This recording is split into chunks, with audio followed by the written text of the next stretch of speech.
Je n'aime pas l'Afrique.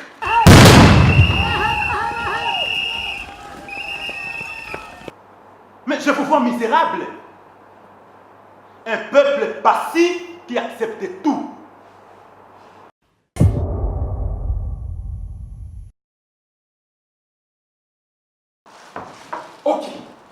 Ok. J'ai fini ton putain de devoir de mémoire. Est-ce que je peux disposer maintenant? Pas question. Et d'ailleurs, laisse-moi t'informer que demain matin, je vais convoquer la presse ici. La presse dans cette baraque? Oui, je la convoque en tant que quatrième pouvoir.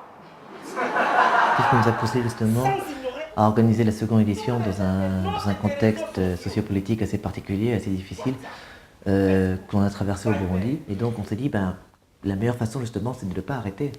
De ne pas arrêter, de pouvoir continuer à proposer justement du théâtre, surtout dans cette période que traverse le pays. C'était important pour nous justement de pouvoir proposer un autre monde, une autre réalité qui est moins lugubre, un autre monde où justement les gens peuvent s'échapper, les gens peuvent penser à autre chose. Je voyais dans ces hommes, je lisais dans ces villes que l'on en avait fait une terre de misère. Et puis, j'ai dû marcher sur la cendre des gaz. Et puis, j'ai dû gémir sur le ventre des femmes.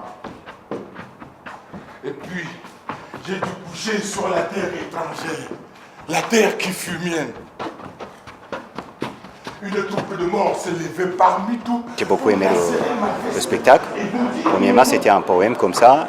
Et d'habitude, on voit les poèmes, ça se déclame comme ça, par une personne qui est devant une assemblée comme ça, qui parle. Et on a vu que le comédien pouvait changer de rôle, quitter la narration, parler comme Dieu, parler comme un petit peuple, tout ça. Donc c'est un truc qui nous a montré une grande force du comédien, une grande force du metteur en scène. Donc c'est un texte aussi qui est riche, parce que c'est un texte qui a été fait en 1940, aux années 1940 comme ça, mais qui est toujours, qui parle de la même situation en 2016, donc à peu près 80 ans après. Donc c'est quelque chose qui m'a parlé, c'est quelque chose qui devrait parler à toute personne qui assistait au spectacle.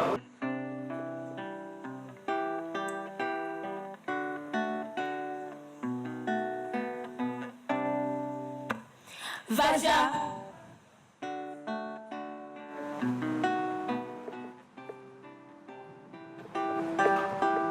Voilà, ça y est, je l'ai dit. Vagin. Je le redis. Depuis que je travaille sur cette pièce, je le dis encore et encore. Je le dis dans des théâtres, bien sûr, à la radio, dans des cafés, dans des salons, dans beaucoup de pays. Je le dis 123 fois quand je donne ce spectacle.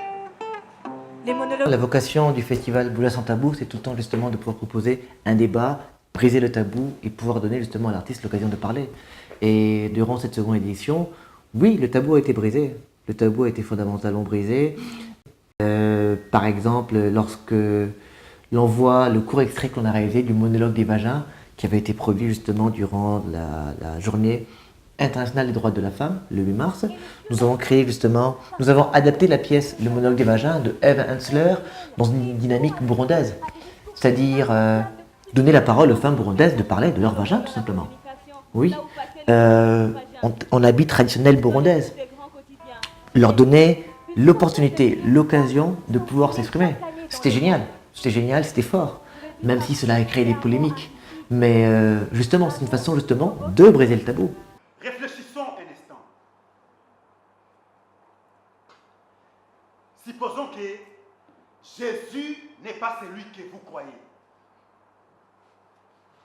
Mettons-nous une seule fois dans l'esprit que nos prières ne vont nulle part. Ah! C'est alors que nous nous rendrons compte de notre naïveté et comprendrons que nous sommes appelés à agir et à défendre nos droits.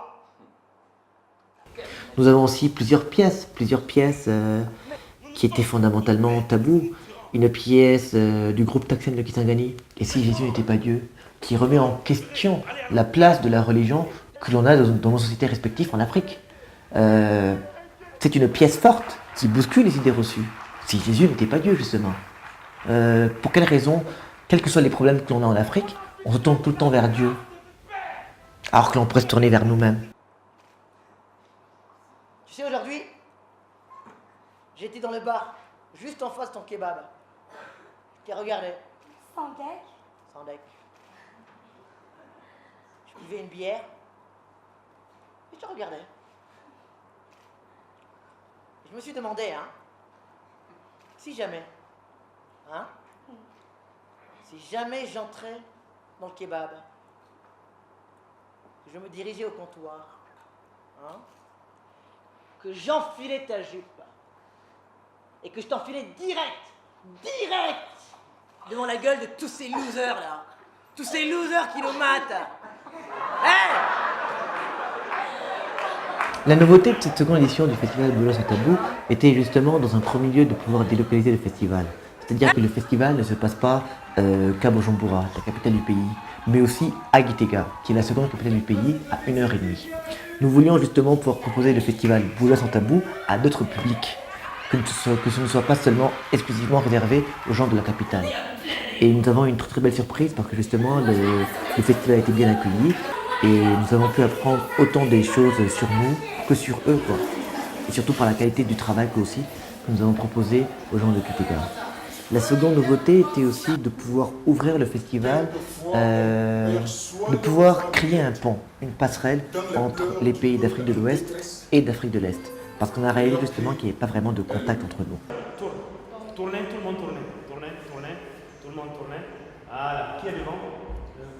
Voilà, donc tu assumes ton existence sur la scène. L'atelier du jeu d'acteur en question, j'ai voulu qu'on travaille beaucoup plus sur le théâtre sans parole. Sur le théâtre sans parole. Et comme le dit un grand du théâtre, Anthony Artaud disait que la parole ne limite pas le théâtre. Et aussi un metteur en scène congolais et en même temps auteur, dramaturge, qui s'appelle Dieudonné Nyanguna, disait aussi « fait » et ça s'appelle théâtre. Et pour nous, pour moi, c'était très intéressant de travailler avec les comédiens sur ce volet-là, pour que ce soit l'expression corporelle qui prime sur la parole. Et donc on a travaillé comme ça 10 jours sur un atelier et nous avons fait des travaux, des exercices théâtraux et aussi on a fait un exercice concernant le cœur et le coryphée. Voilà, qui, en mouvement d'ensemble, c'est plusieurs personnes, mais qui forment une entité, qui forment une personne. Le théâtre, comme tout texte d'ailleurs, doit être apprivoisé. Il faut prendre le temps de la lecture, prendre le temps de la relecture pour domestiquer le texte avant de le transposer sur la scène, si on est metteur en scène, avant de le porter si on est comédien ou si on est comédienne. Imaginons, je dois écrire une pièce sur un homme et une femme. Je pense que les formations qui ont été proposées durant cette seconde édition a été l'un des plus grands succès justement de cette seconde édition. Parce que les formations étaient vraiment de qualité. C'est-à-dire que ce soit la formation d'écriture dramatique dirigée par Kwantawa, la formation de mise en scène par Jean-Baptiste Amado Thiemtoré, la formation de jeu d'acteur par Léon Zongo, a été un réel succès. Parce que c'était justement, c'est les bases du théâtre. Ils ont pu justement encore plus donner et à créer un renforcement de capacité des acteurs burundais.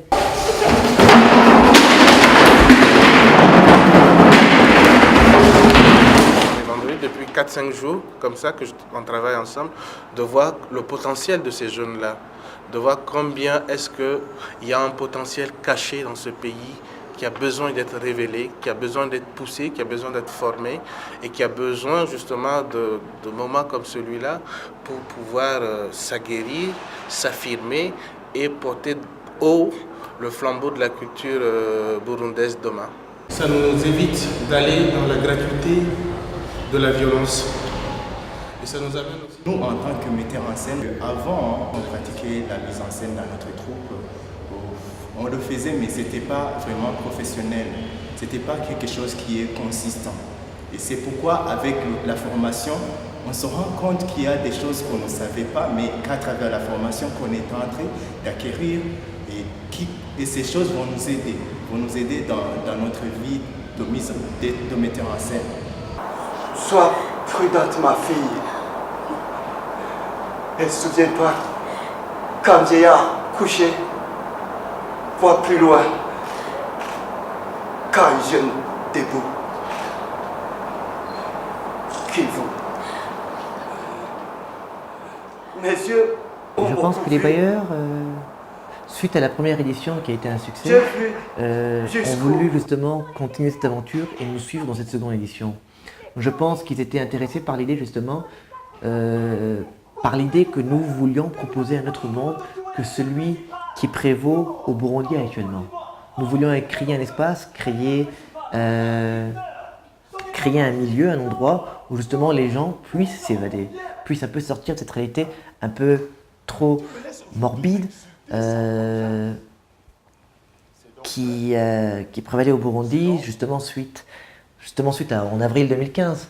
En 4 jours, nous avons justement pu créer un cadre à Bujumbura, à Gitega aussi, où les gens pouvaient écouter autre chose que des balles, que des coups de feu, que des grenades.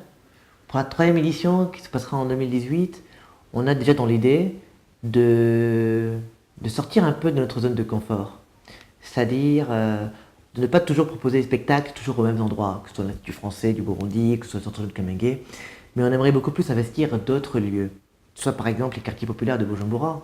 C'est-à-dire que les gens ne viennent pas au théâtre, mais que le théâtre puisse aller vers les gens.